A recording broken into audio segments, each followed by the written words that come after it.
Magandang araw po sa inyong lahat mga ka-online. Ako po ang inyong si Papa Dudut nagbabalik para sa panibagong episode ng Papa Dudut Stories.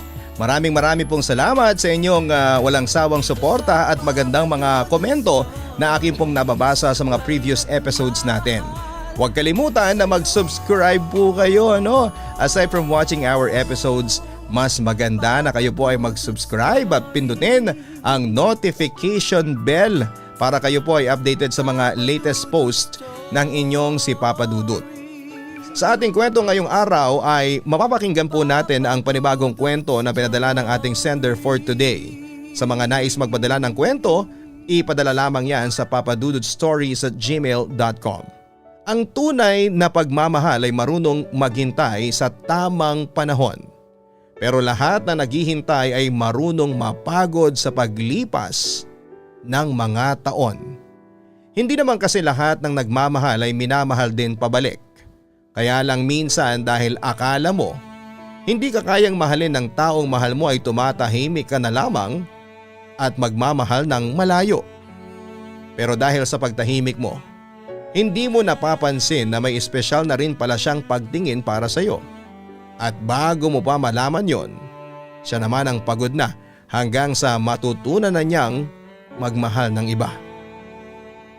Dear Papa Dudut, isang magandang araw sa iyo at sa mga nakikinig ngayon.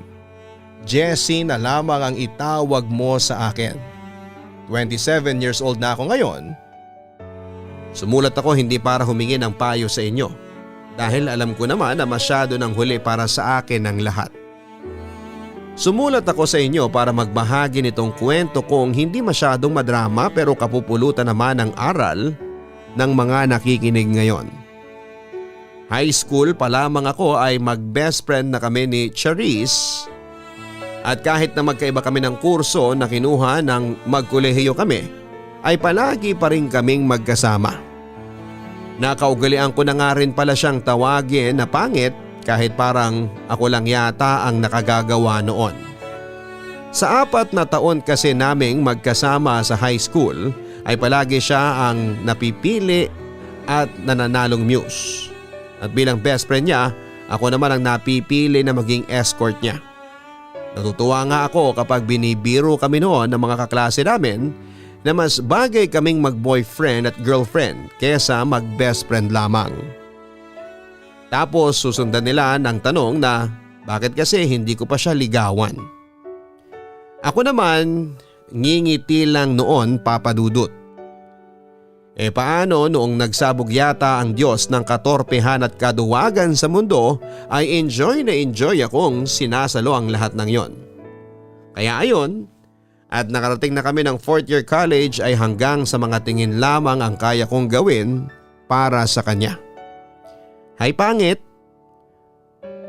Bati ko sa pinakamatalik kong kaibigan na si Charisse kasunod ang nakakagigil na pagpisil ko sa matangos niyang ilong. Tanghali pa ang klase noon, kagaya ng sa kanya ay napagkasunduan namin na magkita muna sa kantin ng school para sabay na mag-almusal. Aray naman Jessie, nakakainis ka. Palagi mo na lang ako pinagtitripan, lalo na tong ilong ko. Saway ni Charisse sa akin na may ngiti sa mga labi niya. Inginuso niya ang isa pang tasa ng kape na nasa harapat niya bago muling nagsalita. Ang tagal mo ha, lumambig na tuloy yung kape mo. Sorry na, tinext naman kita na traffic eh. Tugon ko bago umigop ng kape na alam kong para sa akin at ibinaling sa kanya ang mga tingin ko. Abala siya sa kaharap na laptop. Alam kong may hinahabol siya, Papa Dudut, na matapos na research paper para sa isa sa mga major subject nila. Wala sa loob na napangiti ako nang mapansing halos magdikit na ang mga kilay niya dahil sa pagkakakunot ng noo niya. Napangiti ako hindi dahil sa natatawa ako sa itsura niya, kung hindi dahil nagagandahan ako sa kanya. Nagagandahan ka na naman sa akin oh. Gumuhit na ang mga ngiti sa mga labi niya habang patuloy sa ginagawa at hindi man lamang ako tinapunan ng tingin. Paano naman ako magagandahan sa iyo ang oily ng mukha mo? Mariing tanggi ko bago binawi ang mga tingin ko mula sa kanya. Medyo kinabahan ako noon kasi para bang nabasa niya ang nilalaman ng isipan ko. Baka lang kasi bet mo ang lipstick ko. Kanina ka pa kasing titig ng titig sa mga lips ko eh. Natatawa ang sabi pa niya. Alam mo girl, tama ka. Feeling ko mas bagay sa akin na yung kulay ng lipstick mo. Ang sabi ko na umaarting parang bakla habang nagsasalita. Tuluyan na siyang natawa dahil sa ginawa kong yon. Grabe, parang musika talaga sa pandinig ko ang mga halakhak ni Charisse. Ewan ko sa'yo Jessie. Teka nga, magsi-CR lang ako para makapag-retouch na. Baka sakaling gumanda ako sa paningin mo. Seryosong sabi niya. Lagi ka namang maganda sa paningin ko Charisse eh. Bulong ko naman. Ha? Anong sabi mo? Biglang tanong ni Charisse. Napalunok ako ng laway nang maisip kong napalakas yata ang sinabi kong yon. Wala, ang sabi ko, huwag ka nang magmaganda dahil ang oily talaga ng face mo girl. Tugon ko na kunwari ay bakla pa rin kung magsalita. Natawa na lamang siyang tumayo at naglakad patungong CR samantalang ako ay naiwang napapakamot sa ulo. Naiinis talaga ako noon kasi sobrang torpe ko pagdating sa kanya. Nakapanligaw at nagkaroon naman ako ng mga dating karelasyon na hindi rin nagtagal. Lalo na at nang mga panahong yon ay si Charisse talaga ang priority ko sa lahat. Yung tipo na kahit na may girlfriend ako ay siya pa rin ang inihahatid ko pa uwi. Kasama sa lunch break o ka-date ng weekends. At yun lang talaga ang nagiging dahilan kung bakit walang girlfriend ang tumatagal sa akin. Idagdag pa ang katotohanang wala naman akong minahal sa kanila dahil si Charisse lang talaga ang nag-iisang babae na nagpapatibok ng puso ko. Pero kahit na ganoon, ni minsan ay hindi ko nagawang magpasaring man lang ng nararamdaman ko para sa kanya.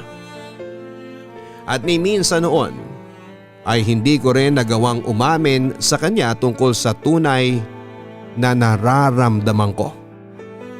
Oops, sorry, narinig ko na boses ng isang lalaki.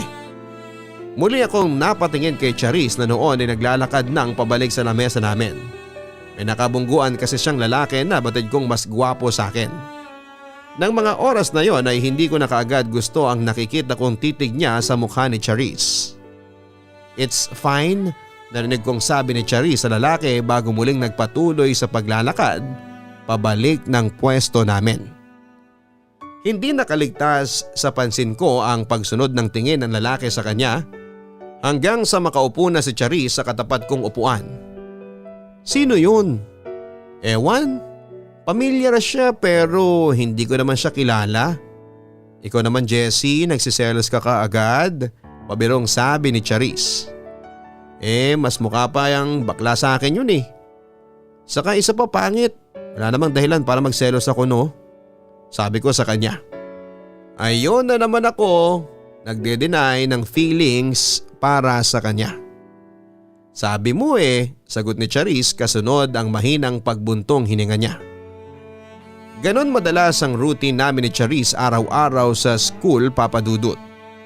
Bago pumasok sa magkaibang klase namin ay magkikita muna kami para sabay na kumain at magkwentuhan kahit palagi naman kaming magkasama. At minsan nga ay nauubusan na kami ng ikukwento at sabay na lang kaming matatawa habang tinititigan ng isa't isa. Kapag namang weekends ay madalas akong tumatambay sa bahay ni Charisse. Food trip at movie marathon ang madalas naming ginagawa noon. Pangit, sorry late ako Sabi ko nang makapasok sa loob ng kwarto ni Charisse araw ng Sabado noon at schedule ng movie marathon naming dalawa. Lagi ka namang late Jessie. Nakaset up na nga yung DVD player at TV Popcorn at soft drinks mo na lang ang kulang. Tugon niya bago tumuloy na umupo sa may gilid ng kama. Inilapag ko noon sa katabing maliit na lamesa ang dala kong pagkain at inumin. Pagkatapos ay inabot ko ang remote para i-play ang palabas. Nagsisimula na ang pelikula nang malingunan ko siyang nasa hawak na cellphone ang mga tingin at nakangiti. Dahan-dahan kong inabot ang pinakamalaking una na kalapit ko bago binato sa kanya ng ubod ng lakas. Halos sumakit ang tiyan ko sa kakatawa nang muntik na siyang mahulog sa kama dahil sa mga ginawa ko. Ang lakas mo namang mang-asar ha, bulyaw ni Charis bago ako nilapitan at mabilis na dinaganan. Kasunod ang mariing pagkagat sa balikat ko na tinigilan niya lang nang halos magkulay ubi na at naglakad siya pabalik sa kama. Siya naman ang halos sumakit ang tiyan sa kakatawa nang makitang ngiwing-ngiwi ang mukha ko sa sobrang sakit. Marunong ka na palang gumanti ngayon, ang sabi ko bago mabilis na dumagan sa kanya. Ilang beses pa kaming nagpagulong-gulong sa malaking kama bago ko tuluyang naikulong sa mga binti ko ang binti niya. Hinawakan ng isang kamay ko ang mga braso niya bago kiniliti na walang tigil ang magkabilang bewang niya gamit ang isa ko pang kamay. Oh my God, Jessie, tama na, please, tama na. Magkahalong tawa at iyak na sigaw niya habang patuloy lamang ako sa ginagawang pangingiliti sa kanya. Mabuti na lang at walang ibang tao sa bahay nila noon dahil baka kung ano pang isipin naman ngayon na ginagawa namin sa kwarto ni Charis. Ganon talaga kami kapag araw ng Sabado, Papa Dudut. Ganon kami kasayang dalawa ni Charis. Humihingal na akong huminto noon sa pagkiliti sa kanya pero hindi kaagad ako umalis sa ibabaw niya. Napalunok ako nang maramdaman ko ang pagbilis ng tibok ng puso ko. Habang nakatitig sa maganda niyang mukha na nakatitig din sa akin ang mga mata. Para kaming nasa matamis na eksena ng isang romance film. At kagaya ng isang kissing scene sa mga pelikula ay unti-unting lumapit ang mukha ko sa mukha niya. Muli akong napalunok habang tila bumabagal ang takbo ng segundo sa pagitan naming dalawa. Wala nang isang dangkal ang layo ng mga labi ko sa labi niya. Bahala na. Pero bago ko pa nagawa ang bagay na matagal ko nang gustong gawin kay Charis, ang ringtone ng cellphone niya ang tila gumising sa nangangarap kong diwa. Muli akong napalunok habang nakatitig pa rin sa kanya. Nagre-ring ang cellphone mo, Charis. Nauutal na sabi ko. Napakunot noon naman si Charis sa sinabi ko bago pilit na ngumiti. Oo nga. Nagre-ring yung cellphone ko. Sabi niya na para bang may panghihinayang sa kanyang mga mata. Pinakawalan ko na siya bago ako umupo sa may sulok ng kama habang siya naman ay dinampot ang tumutunog niyang cellphone. Malakas pa rin ang kaba ng dibdib ko kaya pilit kong nire-relax ang sarili ko noon. Muli kong inabot ang popcorn at nagkunwaring hindi kinakabahan kahit nagsisimula ng mamuo ang pawis sa noo ko. Ang mga naisip ko noon ay ano bang nagawa ko kay Charis. Ano ba yung dapat na gagawin ko sa kanya? At ano ba yung dapat na ginawa ko talaga? Hello Timothy, medyo busy ako ngayon eh. Pwede bang tumawag ka na lang mamaya? Okay, thanks, bye. Kagad niyang binitawan ng cellphone na hawak niya at tumabi sa akin bago itinuon ang tingin sa may malaking TV. Sinong Timothy yon? Tanong ko nang marinig ang estrangherong pangalan mula sa mga labi niya. Halos lahat yata ng pangalan sa phone book ng cellphone niya ay kilala ko, pati na rin ang mga kaklase niya. Si Timothy yung nakabungguan ko sa kantin na lalaki. Natatandaan mo ba siya? Tourism din pala ang course niya at pareho kami. Hindi ko lang siya kaagad nakilala kasi nasa ibang section siya pero may ibang subject pala na magkaklase kami. Nalaman ko lang nang makipagkilala siya sa akin last week. Alam mo ang dami na niyang plano after graduation natin. May offer na nga kaagad na trabaho sa kanya sa Canada kapag nakagraduate na siya eh. Ang kwento pa ni Charis. I see. In fairness ang konti ng alam mo tungkol sa kanya. Sarcastic na sagot ko. Bumakas ang matamis ng ngiti sa mga labi niya bago lumingon sa akin. Bakit parang naiinis ka? Nagsiselos ka no? Natatawang tanong niya. Bakit naman ako magsiselos? Masyado ka namang asyumera. Manood na nga lang tayo kasi mangangalahati na tong movie nang hindi natin naiintindihan. Sagot ko kahit na hindi yon ang totoong nararamdaman ko. Ewan ko ba? Hindi ko alam Papa Dudut kung bakit napakahirap para sa akin na sabihin na oo Charis. Nagseselos ako dahil gusto kita at matagal na kitang minamahal. Papa Dudut, formal na kaming nagkakilala ni Timothy pagkatapos ng ilang araw mula noong Sabado na muntik ko na siyang halikan. Ang araw na pinagsisihan ko na hindi ko tinuloy ang gusto kong gawin na pagtatapat at nararamdaman ko para sa kanya. Mula tuloy nang ipakilala sa akin ni Charis si Timothy ay madalas na ito na ang topic ng kwentuhan naming dalawa. Kesyo para raw proxy ko ang mokong na si Timothy kapag wala ako sa tabi niya. Kesyo lahat daw ng kaklase niyang babae at binabae ay kinikilig kay Timothy. Kesyo nilibre pa raw sila nito ng lunch ng mga kaklase niya. Kesyo hinihintay lang daw nito ang graduation at magiging stable na ang buhay pagkatapos dahil sa magandang opportunity na naghihintay sa Canada. Nagpipigil na nga lang talaga ako noon na sabihin na Charis, edi si Timothy na lang ang lahat. Siya na ang ideal man ng lahat ng kababaihan sa campus natin. Pero syempre, hindi ko rin ginawa yon dahil ayokong mahalata ni Charis na todo ang nararamdaman kong pagsiselos noon, Papa Dudut. Uy!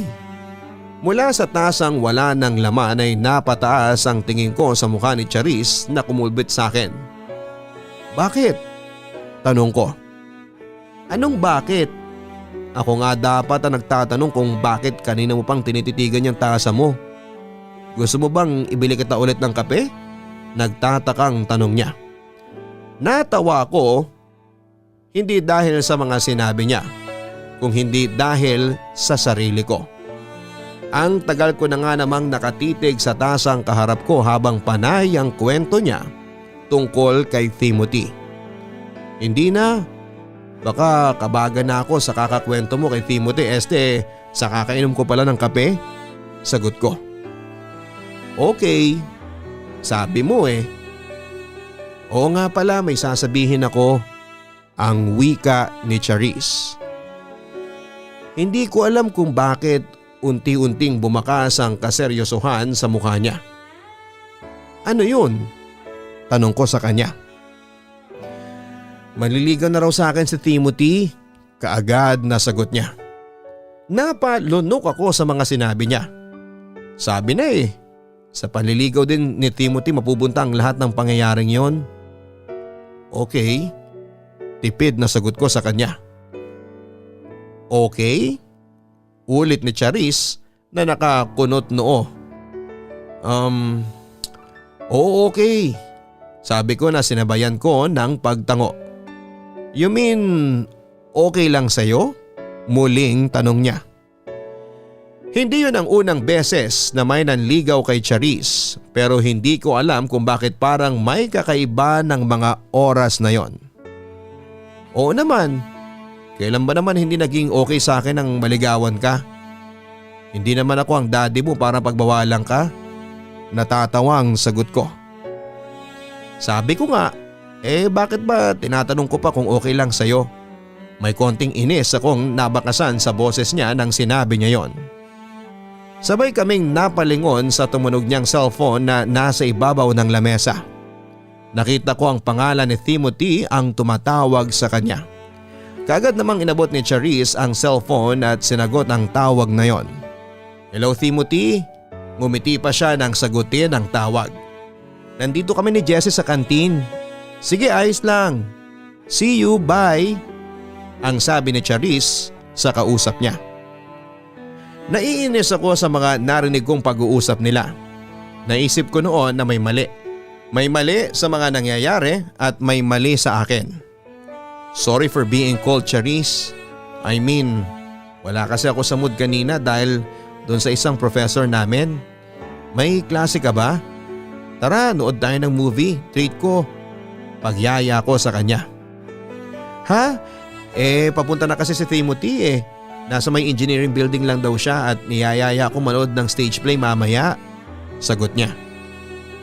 May date ka na pala? Sabi ko na napabuntong hininga na lamang. Bakit kasi ang bagal kong kumilos at magyaya kay Charis? Pero kung gusto mo, pwede ko namang… Hindi na ituloy ni Charis ang sinasabi dahil bigla akong nagsalita. Ayos lang. Mukhang kailangan ko na ring umalis para hindi na ako makaistorbo pa sa date ninyo ng manliligaw mo. Putol ko sa mga sinasabi ni Charis. Hi guys! Ang bati naman ni Timothy.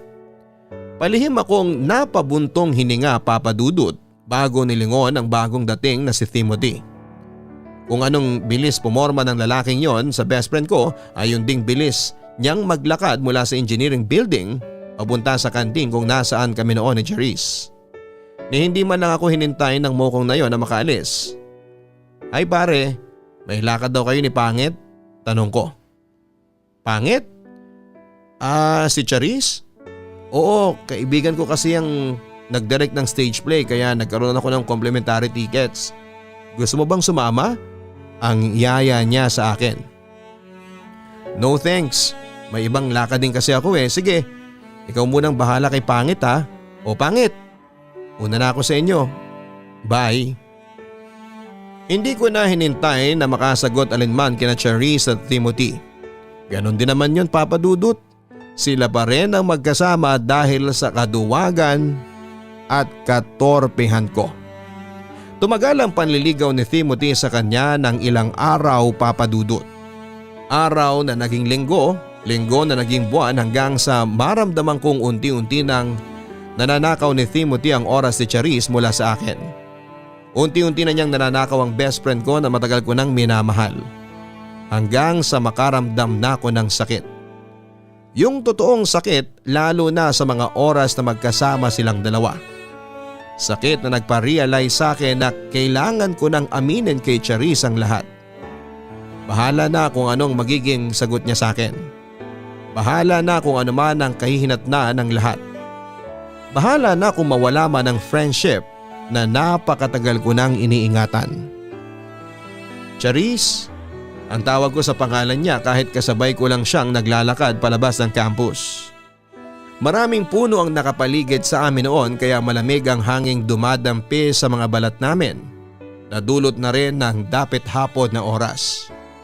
Hindi ko alam, Papa Dudut, kung saan ako kukuha ng lakas ng loob pero alam kong yun na ang tamang oras para sabihin ko sa kanya ang lahat. Yun na ang tamang oras. Bago pa siya tuluyang maagaw sa akin ni Timothy. Sasabihin ko na sa kanya na mahal ko siya, na mahal ko na siya.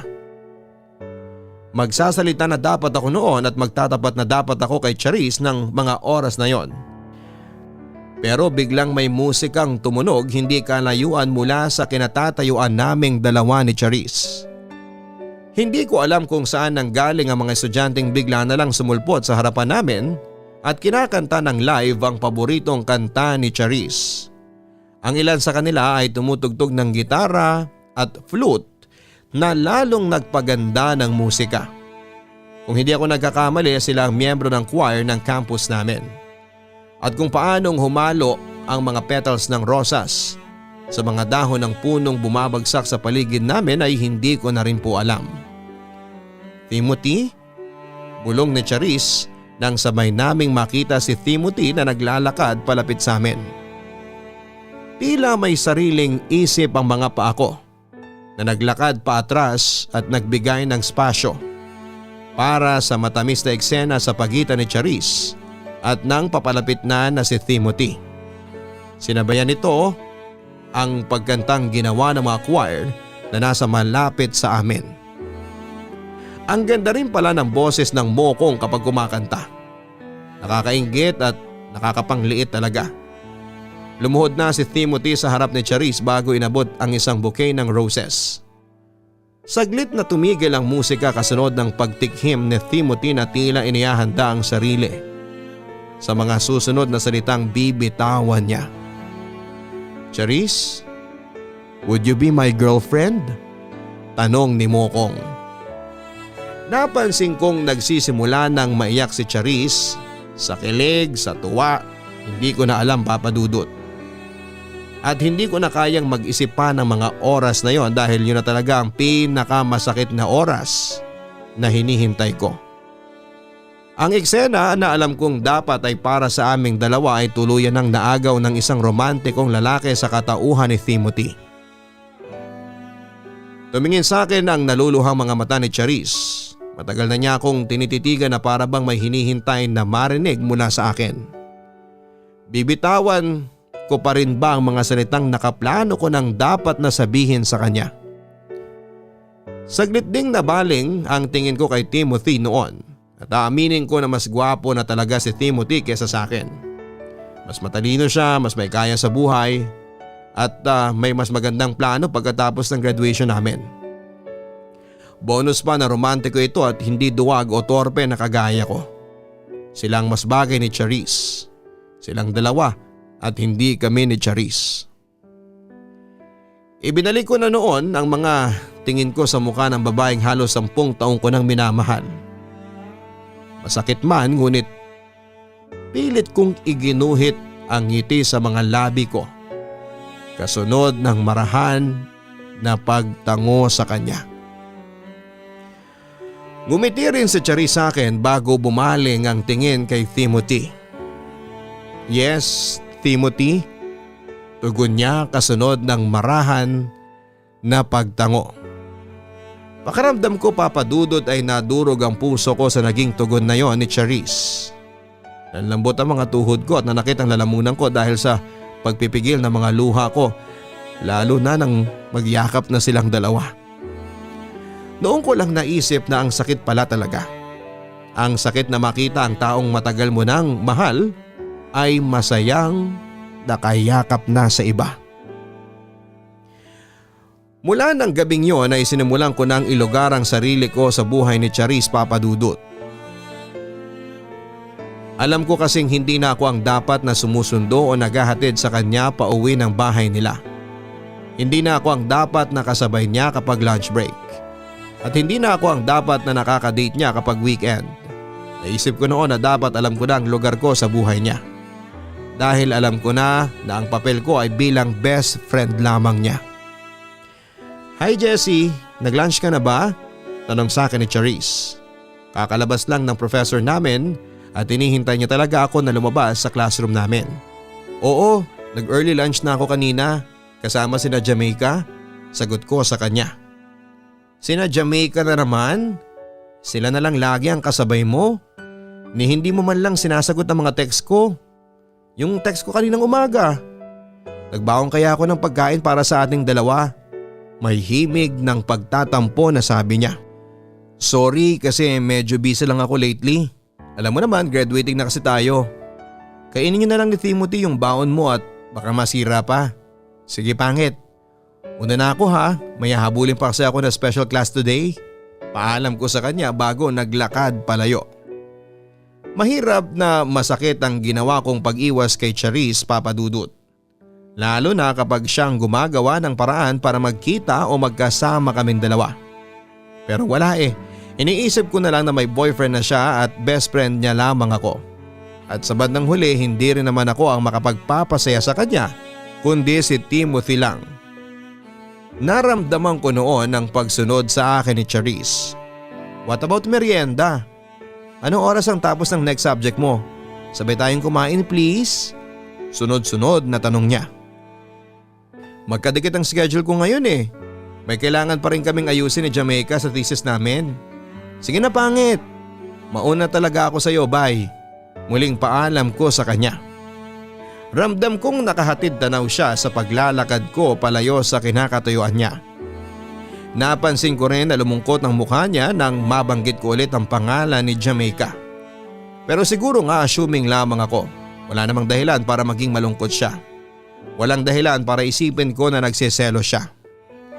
Naging ganon ang routine naming dalawa, Papa Dudut. Sobrang bihira nang magkita o kahit magkausap lamang sa cellphone. Inunti-unti ko na rin kasing sanayin noon ang sarili ko na hindi siya nakakasama. Nawala na siya sa buhay ko. Gusto kong maging masaya para sa kanila ni Timothy pero hindi ko kayang plastikin ang sarili ko. Hindi ko kayang itanggi na sobrang nasasaktan ako kapag nakikita kong magkasama silang dalawa. At para hindi yon makita ni Charis ay sobrang iniwasan ko na lamang siya noon. "Jessie!" Narinig kong boses yon ni Charis. Hindi ako lumingon at nagkunwaring walang narinig bago nagpatuloy sa paglalakad. At hindi ko man lang siya nilingon, pero sigurado talaga akong si Charis ang nakatayo hindi kalayuan sa akin at tumatawag ng pangalan ko. Ilang araw na lang noon ay graduation na namin, pero hindi pa rin kami halos nagkakausap na dalawa. Hindi ko pa rin siya kinakausap ng maayos, dapit hapon na at nag-aagawan na ang liwanag at dilim sa nilalakaran ko. Ang lugar na madalas naming sabay na nilalakad noon ni Charis palabas ng campus. "Jessie, sandali lang." Naramdaman ko na ang kamay niya sa may braso ko, kaya wala na akong ibang pagpipilian kung hindi ang lingunin siya. Saglit pa akong bumuntong hininga at iginuhit ang ngiti sa mga labi ko bago ko tuluyang sinalubong ang mga tingin niya. "Hi Charis, kumusta?" Ayos lang ako. Ikaw, kumusta ka na?" Bakas ang lungkot sa boses ni Charis. "Okay lang din naman ako. Nasan nga pala si Timothy? Bakit hindi mo siya kasama?" Muling tanong ko. "Pinauna ko nang umuwi kasi ang sabi ko sabay tayong uuwi ngayon." Ang sagot niya. "Sorry Charis, pero may lakad pa kasi." "Iniiwasan mo ba ako?" Putol ni Charis sa mga sinasabi ko. Napahinto ako sa gagawin ko sanang pagtalikod sa kanya bago nagkunwaring natatawa. Bakit naman kita iiwasan? Wala namang dahilan, hindi ba?" Sinabayan niya ako nang muli akong magpatuloy sa paglalakad. Bakit di mo na ako pinupuntahan sa classroom o sa bahay? Bakit di mo na ako sinasagot sa mga text at tawag? Bakit parang iniiwasan mo na ako?" Magkakasunod na tanong niya. "Dahil gusto ko lang dumistansya sa iyo," sagot ko. "Pero bakit?" Muling tanong niya. "Dahil nandyan na si Timothy at alam ko na hindi na ako ang kailangan mo." Sinimulan ko ng bagalan ang paglalakad ko. Gusto ko siyang makasama ng matagal kasi sa ganong paraan lang yon. Gusto ko siyang makasama ng hindi niya nahahalata. "Namimiss na kita?" Naiiyak na wika niya. Napangiti ako sa mga sinabi niyang yon. Ang sarap sa pakiramdam na malamang namimiss niya rin pala talaga ako. Ako na best friend niya. "Nagsiselos ka ba kay Timothy?" Mahinahong tanong ni Charis. Tuluyan na akong muling napahinto sa paglalakad kasunod ang paglalim at pagbilis ng tibok ng puso ko. Bakit hindi ko na magawang magbiro noon sa kanya ng isasagot ko? Umarap si Charis sa akin at hinaplos ang magkamila kong pisngi. "Jessie, minahal mo rin ba ako?" Seryosong tanong niya sa akin. Sinalubong ko ang nanlalabo niyang mga mata nang dahil sa luha bago ikinulong sa magkabilang palad ko ang pisngi niya. "Kapag ba sinabi ko sa iyong I love you, sasabihin mo din sa akin na I love you too?" Balik tanong ko sa kanya. Paboritong linya ko yon sa isang pelikula na never kong naisip na darating ang oras na magagamit at masasabi ko sa taong matagal ko nang minamahal. Nakagat ni Charis ang labi niya bago tuluyang lumanda sa mga luha sa pisngi niya at mga kamay ko. Hindi ko alam kung bakit tila nahawa ko at ang mga mata ko sa kanya na nagsimula na ring mangilid ang mga luha. Dahil ba miss na miss ko na siya o dahil sa wagas ay nasabi ko na sa kanya ang bagay na halos 10 taong ko nang tinatago sa kanya? Oo. Napangiti ako sa naging sagot niyang yon. Sa wakas, yun ang pinakahihintay kong happy ending sa kwento naming dalawa.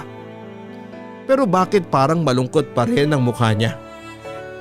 Bakit parang hindi pa rin siya masaya? Jessie, ang tagal kong pinapanalangin dati na sana sabihin mo ang salitang salitang yan sa akin? Na sana parehas tayo ng nararamdaman para sa isa't isa. Na sana mahal mo rin ako. Ang tagal kong pinapanalangin na sana marinig ko ang tibok ng puso mo. Na sana maramdaman kong mahal kita. Na sana iparamdam mo sa akin na mahal mo rin ako. Hanggang sa dumating si Timothy sa buhay ko. Hanggang sa pinaramdam niya sa akin kung paano magmahal at mahalin ng totoo. Pinaramdam niya sa akin kung ano ang totoong pagmamahal na dati ko pang inaasam na maramdaman mula sa iyo. Naiiyak na sabi ni Charis. Tuluyan ang nawala ang ngiti sa mga labi ko habang naghihintay sa mga susunod pang sasabihin ni Charis. Jessie, minahal kita pero mahal ako ni Timothy at ayokong saktan siya. Sana dati mo pang sinabi na mahal mo ko. Na mahal mo rin ako. Para sana ikaw ang mahal ko ngayon. Na sana tayong dalawa ngayon. Ang wika niya. Kilala ko si Charis at mas gugustuhin pa niya na masaktan kesa sa makasakit ng taong nagmamahal sa kanya ng sobra. Kaya sa aming dalawa ni Timothy alam ko na kaagad kung sino ang pipiliin niya. Tahimik pa rin ako noon. Tahimik na naluluha habang nakikinig kay Charis. Gusto ko lang malaman kung minahal mo rin ba ako. Ngayong alam ko na ang sagot, matatahimik na ako. Mapapalaya ko na ang puso ko na dati ko nang ikinadena sa iyo. Mapapalaya ko na ang sarili ko mula sa iyo, Jessie. This would be the last time na hahawakan ko ng ganito ang mukha mo. The last time na tititigan kita ng ganito. The last time na sasabihin ko sa iyo na mahal kita. Tila naubusan ako ng bibig kasing salita sa mga labi ko, Papa Dudut. Ako naman ang naiwan ngayong nag-iisa sa kinatatayuan ko na nakahabol tanaw sa papalayong si Charis. Kasalanan ko ang lahat ng yon. Kasalanan ko kung bakit ako nasasaktan ng mga oras na yon. Tama siya. Kung naglakas loob lang sana ako noong una pa lang, sana kaming dalawa ang masayang magkasama ngayon. Sana kaming dalawa ngayon ang masayang bumubuo ng isang pamilya. Nagsisisi talaga ako, Papa Dudut, dahil hindi ko nagawa pang bawiin si Charis mula kay Timothy. Hindi na rin bumalik ang dati naming friendship. Kung may isang bagay man na dahilan para kahit paano ay maging masaya ako noon, yun ay nang maikasal na si Charis kay Timothy pagkalipas ng 3 taon ng relasyon nila. Ngayon, Papa Dudut, ay nasa Canada na sila pareho na naninirahan. Hindi man kami nagkaroon ng chance na magkumustahan, sigurado naman ako na masaya siya sa desisyon niya na napili. Maraming salamat po, Papa Dudut, sa pagbabasa nitong sulat ko. Lubos na gumagalang, Jessie. Ang pagkakaibigan ang madalas na dahilan kung bakit tayo nagmamahal ng tahimik. Ayaw kasi nating masira yon at masayang lamang ang lahat. Pero minsan yun din ang dahilan para masaktan tayo dahil hindi natin sinubukan na aminin ang tunay nating nararamdaman para sa taong mahal natin. Salamat, Jessie, sa pagbabahagi mo ng iyong kwento sa araw na ito. Tunay na mapanakit ang kwentong ito, lalo na para sa parte mo kasi naging huli na ang lahat bago mo masabi ang nararamdaman mo sa taong pinakamamahal mo. Ganon pa man, Jessie, ay hindi man kayo nagkatuluyan ni Charis. Meron namang magandang alaala ang inyong pagkakaibigan na sigurado akong magpapangiti sa iyo sa oras na balikan at alalahanin mo. Sana lang ay dumating na ang oras na ikaw naman ang maging masaya kasama ang babaeng bago mong mamahalin. Hanggang sa muli, ako po si Papa Dudut sa inyong Papa Dudut Stories. Ang buhay ay mahiwaga, laging may lungkot at saya. Sa Papa Dudut Stories, laging may karamay ka.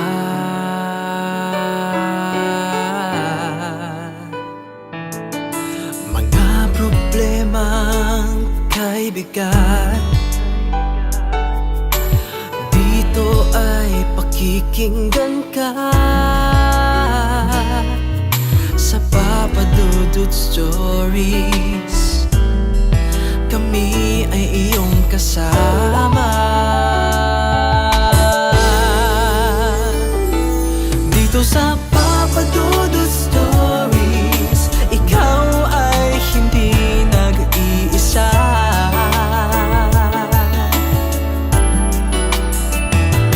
Dito sa Papa Dudut Stories, may nagmamahal sa'yo. Papa Dudut Stories,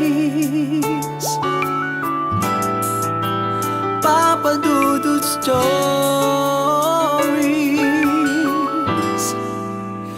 Papa Dudut Stories.